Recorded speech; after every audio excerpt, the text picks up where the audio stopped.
the numbers are astronomical. What is it, 28 million a day the industry pays for cargo theft right Yeah, now? 28 to 35, depending on different sources. And for if you're a basketball fan, it's like the old Allen Iverson quote of, you can't stop them, you can only hope to contain them.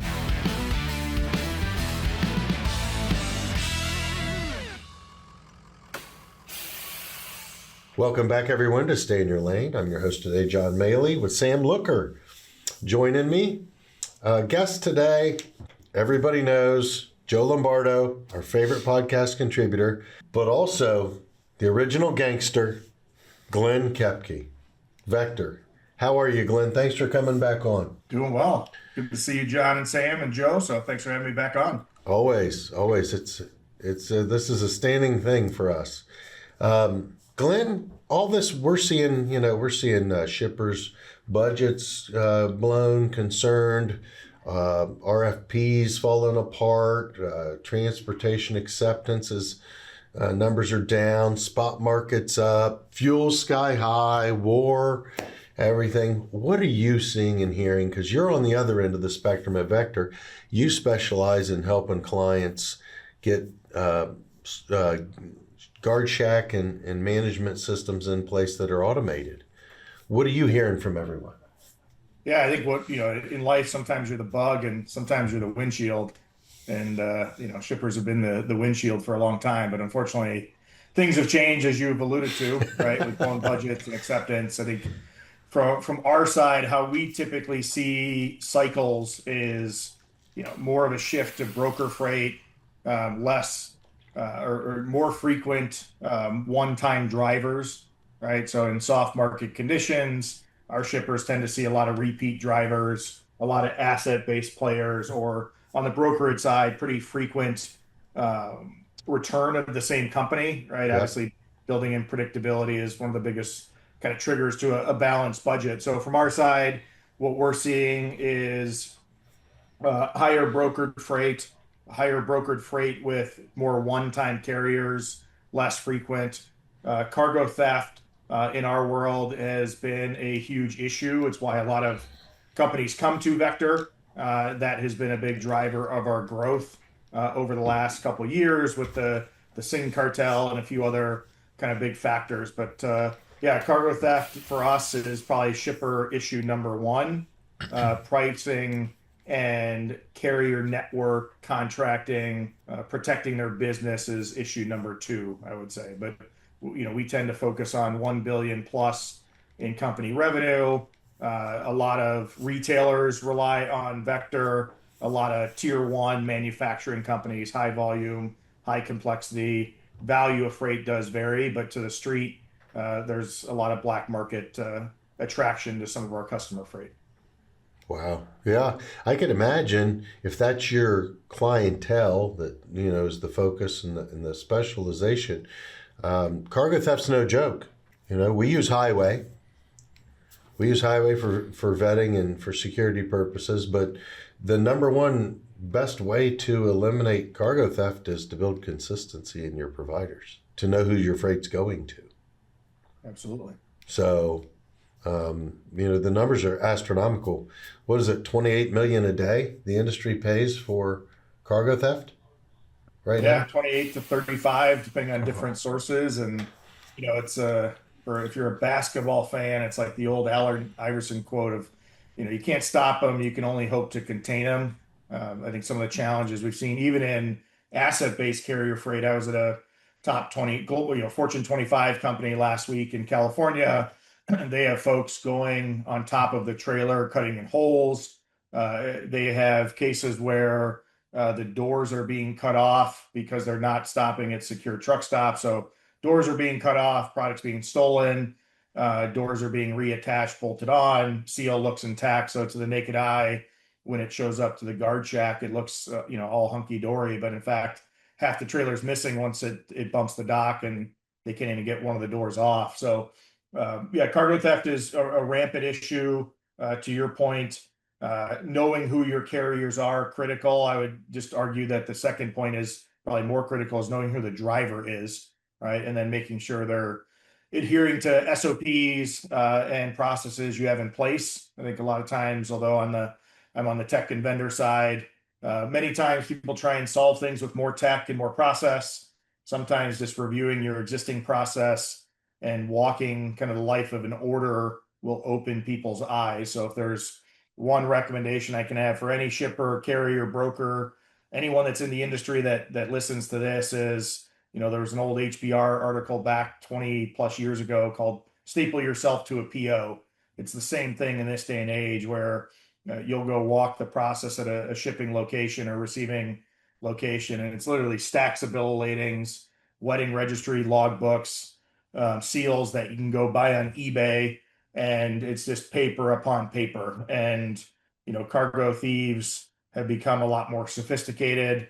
Good example is Guy Fieri is one of the faces of cargo theft. Like, what were the odds coming into this year? We thought Guy Fieri would be linked to supply chain, right? But he becomes the face of cargo theft. You got Kit Kat over in Europe with Nestle as well, trying to make more of a marketing event out of it. But yeah, real serious issue. There is no one silver bullet to solve it. It takes a large cohort and collaboration across the network. I would agree. I think we're very well said. You're echoing the thoughts I think most of us have in the industry. I will say this. I think I'm gonna go out here on a limb and say you've only heard about a very small number of the ones that have been publicized. I think there's been a lot more cargo thefts that don't get publicized. I would say it might be more than 50% go unreported.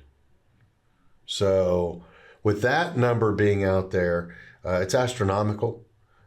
And to your point, I think you have to walk through your processes and some simple changes at shipping origins and some accountability and some consistency and routine SOPs can catch this and stop this for a large percentage of them.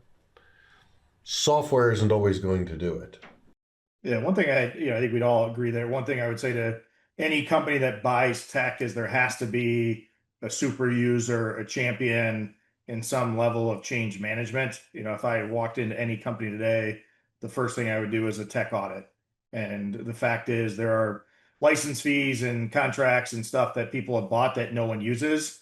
Oftentimes it is not a vendor issue, candidly. It's usually the buyer's issue that they're distracted resources. The champion left the company or got promoted. They were excited to dump it to someone else. That person didn't have, skin in the game to see what the previous state was. So yeah, for those that are listening, this is your friendly reminder. It doesn't matter whether you're a carrier, broker, shipper, receiver, you name it, consultant, do a tech audit. If you're buying tech, make sure you have a champion, celebrate the wins, make sure you have the ROI down. And I think if there's one way for anyone in a leadership role, and leadership is not defined by title, but those that are champions of change, doing the right thing, saying the unwritten stuff out loud, is your responsibility to the business is to eliminate friction and make the desk job easier. And that doesn't matter if you're employee at day one or employee at year 40. It doesn't matter if you're the CEO or a clerk. Is our responsibility is to eliminate friction, right? And that is one of the best things you can use with technology when done correctly. However, many people do it incorrectly and just throw a bunch of crap kind of into the bag of doorknobs and hope that magic happens, and it just doesn't, right? It's the old adage now in this AI world. Still, if it sounds too good to be true, it probably is. But yes, AI can do things that no human or no thousands of humans can do in that time, but it has to be harnessed. It has to be focused. It's got to be linked to what you're trying to do strategically. Otherwise, it's just another flavor of the month that's just going to dissipate within the org. Glenn, anything you see that we need to be worried about? What's keeping you up at night before we shut this episode of Stay in Your Lane down? What has got you concerned for the next 6 to 12 months? Yeah, less freight centric, more tech. A lot of talk about AI, right? It'd be behooved not to mention it. I look at AI as an enabler. It's not a replacer. Yes, humans will be more productive, but I think too many people are trying to bet on AI as the solution versus intelligence and creativity and innovation and ingenuity, right? So just think realistically about what AI models can do. Sift through the hype. Don't believe everything that you read. There's a lot of bias into it, right? No different than what we saw with big data and blockchain and you name it, right? All these kind of fads came and went. I don't think AI is a fad. I do think it's here to stay, but it is not going to replace everything that we all think it's going to do. However, it will empower a lot of new things. It will likely create a lot of work that we're not necessarily thinking about, right? A lot of folks at the desk level, at shippers, you name it, there's a lot of stuff they don't do. So as you automate the easy stuff, which RPA technology and other stuff has been out there to do that, more work comes. So what keeps me up at night is the frustration as we have these tech shifts that buyers and end users haven't really learned from the previous wave before. And then we just get too excited. We ignore the facts. So be realistic, be critical, embrace the change, try it in your personal life, whatever it may be. And then, for your high powered talent that is high performing, high potential, make sure they are motivated to try things, whether it's AI, whether it's relationships, whether it's experimenting in new things. Fast experimentation, fast failing is still a critical component of leadership. And when I think of, supply chain in 20 years, it's still going to be human centered. It's going to span cultures. It's going to span the world, right? For better or for worse, we are a global supply chain for the long term, right? There's just no way one market can produce everything we need. So, accept that, embrace it, have fun with it, and empower the next generation of folks to do amazing things like what we've seen in the last, since transportation was deregulated, our market has evolved pretty heavily over the last 45, 46 years. Absolutely.